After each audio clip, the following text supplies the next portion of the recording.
Hormuz संकट के बीच चीन का मास्टर स्ट्रोक बना रहा है समुद्री दैत्य। एक झटके में एलएनजी की टेंशन ही खत्म हो जाएगी। हॉर्मुज़ स्ट्रेट में जारी नाकेबंदी के बीच चीन ने दुनिया का सबसे बड़ा एलएनजी कैरियर बनाने की शुरुआत कर दी है। 2.71 लाख क्यूबिक मीटर क्षमता वाला ये समुद्री दैत्य मौजूदा एलएनजी जहाजों की तुलना में 57% अधिक गैस ढो सकेगा।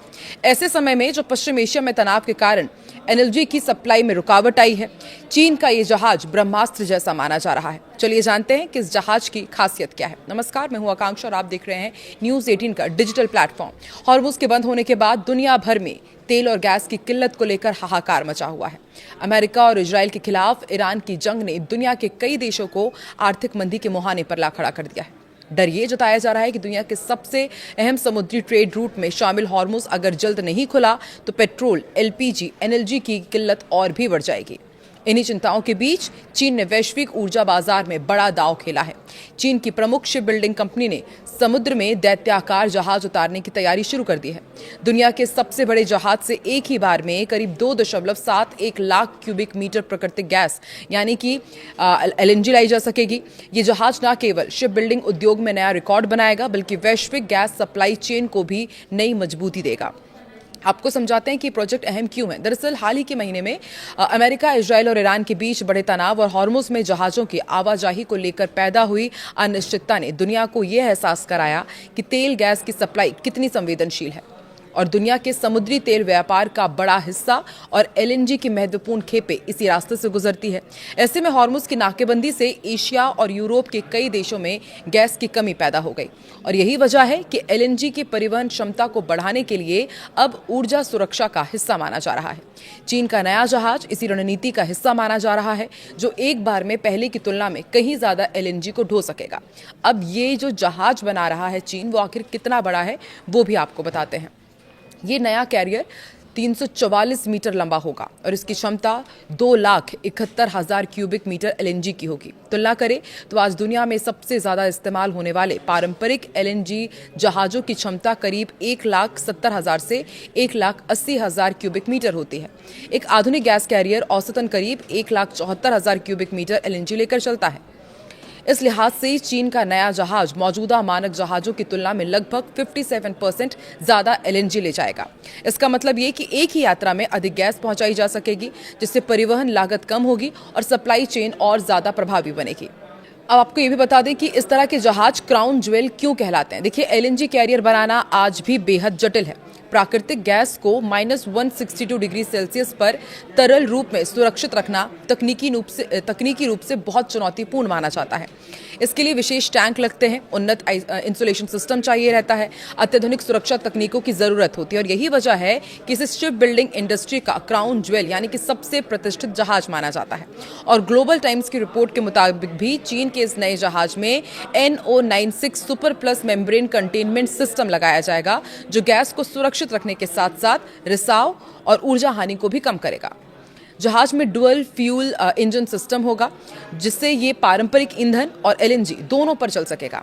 कंपनी का दावा है कि इससे इंजन की खपत और कार्बन उत्सर्जन दोनों कम होंगे और ये जहाज अंतर्राष्ट्रीय समुद्री संगठन के टायर 3 पर्यावरण मानकों का भी पालन करेगा। ऐसे समय में जब दुनिया हरित ऊर्जा की ओर बढ़ रही है, एलएनजी को कोयले और तेल की तुलना में अपेक्षाकृत स्वच्छ ईंधन माना जाता है और इसलिए एनर्जी परिवहन क्षमता बढ़ना एनर्जी ट्रांजिशन के लिहाज से बेहद महत्वपूर्ण है। एक समय एलएनजी जहाज निर्माण पर दक्षिण कोरिया और कुछ पश्चिमी कंपनियों का लगभग एकाधिकार था, लेकिन अब चीन तेजी से इस क्षेत्र में अपनी हिस्सेदारी बढ़ा रहा है। रिपोर्ट के अनुसार वैश्विक एनर्जी शिप बिल्डिंग बाजार में चीन की हिस्सेदारी अब 30% से अधिक हो चुकी है। चीन अखबार के मुताबिक हुडोंग झोंगुआ शिप बिल्डिंग कंपनी के पास फिलहाल लगभग 60 एलएनजी जहाजों के ऑर्डर हैं और उसके शिपयार्ड साल 2030 तक पूरी तरह बुक भी बताए जा रहे हैं। इससे साफ है कि वैश्विक ऊर्जा व्यापार में चीन अपनी भूमिका और मजबूत करना चाहता है और एक्सपर्ट्स का भी मानना है कि यदि पश्चिम एशिया में तनाव बना रहता है तो एलएनजी परिवहन क्षमता दुनिया के लिए और भी अधिक महत्वपूर्ण हो जाएगी। यूरोप, चीन, जापान, दक्षिण कोरिया और भारत जैसे बड़े आयातक देशों को ऊर्जा सुरक्षा के लिए अधिक बड़े और अधिक कुशल एलएनजी जहाजों की जरूरत होगी। ऐसे में चीन ये मेगा एलएनजी कैरियर सिर्फ एक जहाज नहीं बल्कि बदलती वैश्विक ऊर्जा राजनीति और सप्लाई चेन की एक नई तस्वीर का प्रतीक माना जा रहा है। साल 2028 में इसकी पहली डिलीवरी होने के बाद ये दुनिया की एलएनजी लॉजिस्टिक क्षमता को एक नया आयाम दे सकता है। वहीं केंद्रीय पेट्रोलियम और प्राकृतिक गैस मंत्री हरदीप सिंह पुरी ने ईरान से जुड़े मौजूदा तनाव और वैश्विक ऊर्जा बाजार पर उनके संभावित प्रभाव को लेकर चिंता जताई है। उन्होंने कहा कि यदि ये संघर्ष कई महीनों तक इसी तरह जारी रहता है तो दुनिया की आर्थिक स्थिति पर और गंभीर असर पड़ सकता है। हाल ही दिए एक इंटरव्यू में पुरी ने कहा है कि हाल ही में उनसे ईरान संकट के सबसे खराब संभावित परिदृश्य के बारे में पूछा गया था। इस पर उन्होंने कहा कि यदि संकट 31 मार्च 2027 यानी कि अगले साल तक जारी रहता है तो स्थिति पूरी तरह बदल जाएगी और दुनिया वैश्विक आर्थिक मंदी यानी कि ग्लोबल डिप्रेशन की ओर बढ़ सकती है।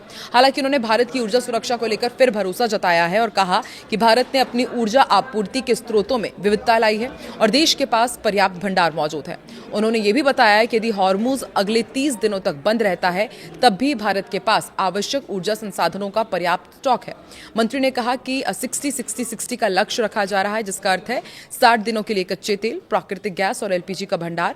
उन्होंने कहा कि वर्तमान में भारत के पास इतना भंडार उपलब्ध है और ऊर्जा पूर्ति को लेकर के घबराने की बिल्कुल भी किसी को जरूरत नहीं है।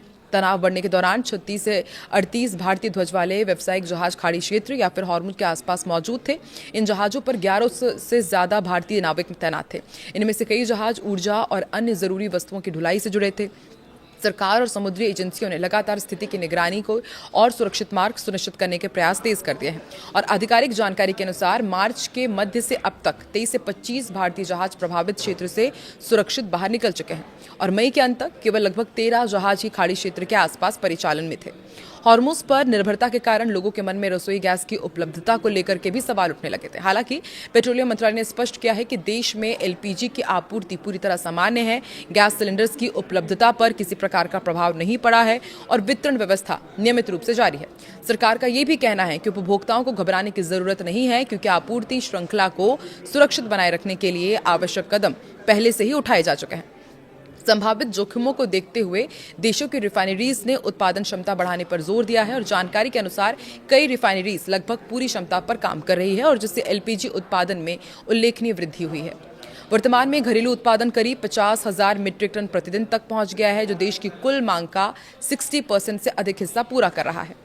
इससे आयात पर निर्भरता कुछ हद तक कम हुई है और किसी भी बाहरी व्यवधान का असर सीमित रखने में मदद मिल रही है। तो एक तरफ चीन दुनिया का सबसे बड़ा सुपर दैत्य आकार का एलएनजी कैरियर बना रहा है, दूसरी तरफ भारत सरकार का दावा है कि लगातार ऊर्जा की आपूर्ति हो रही है, तमाम संसाधनों का इस्तेमाल किया जा रहा है और आने वाले दिनों में भी अभी किसी भी तरह की ऊर्जा संकट का सामना भारत को नहीं करना पड़ेगा। आपको क्या लगता है कि क्या चीन इस तरह का एलएनजी कैरियर बना करके भारत से आगे निकल रहा है? क्या भारत को भी इसी दिशा में आगे और काम करना चाहिए? आपको क्या लगता है? कमेंट सेक्शन पर अपनी प्रतिक्रिया जरूर दें।